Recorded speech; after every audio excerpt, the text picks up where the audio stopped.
지난 4년간 분열과 불안으로 흔들렸던 세계 최강국 미국은 새 대통령의 취임과 함께 한껏 기대감이 높아지는 분위기입니다. 화제가 된 취임식의 여러 순간들 모아봤습니다. 트럼프 전 대통령 취임식 때 인파로 가득 찼던 곳은 이번에는 성조기와 깃발이 가득 메웠습니다. 코로나19와 보안 문제 때문이죠.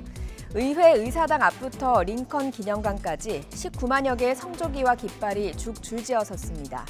인파와 함성 대신 바람에 펄럭이는 깃발들이 바이든 대통령의 취임을 축하했습니다.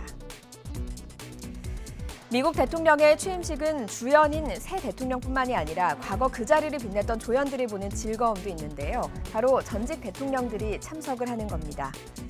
4년에 한 번 새로운 대통령이 취임할 때마다 얼굴을 볼 수 있는 전직 미국 대통령들, 주름이 깊게 파인 모습을 보면서 세월엔 장사가 없다라는 생각이 들곤 하는데요. 이번 취임식에서 바이든 대통령보다 4살이 어린 클린턴 전 대통령, 졸음이란 장사를 이기지 못하는 모습을 보였습니다. 바이든 대통령이 연설할 때 화면에 포착된 모습입니다. 눈꺼풀이 좀 무거워 보이죠. 몇 번을 이겨내려고 했지만 잠이 들어버렸습니다. 여유 있는 표정과 에너지 넘치는 연설로 유명했던 클린턴 전 대통령에 취임했을 때가 46살이었습니다.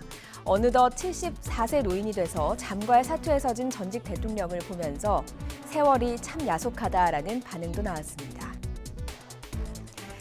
바이든 대통령을 밀착 경호하던 경호원도 화제였습니다. 그런데 생김새가 어쩐지 낯설지 않다 싶었는데 한국인의 피가 섞여 있었습니다.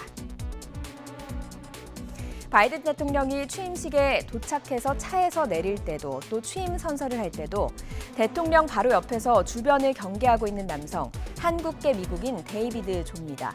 바이든 대통령의 경호 총 책임을 맡았습니다. 트럼프 행정부에서도 경호팀에서 일을 했는데요. 한국에서 태어났고 우리말도 잘해서 트럼프 전 대통령이 방한할 때 청와대 경호처 직원들과도 소주 친구가 됐다는 후문도 있습니다. 바이든 대통령은 오바마 행정부 때 8년간 부통령을 지낸 만큼 백악관이 친숙한 편입니다.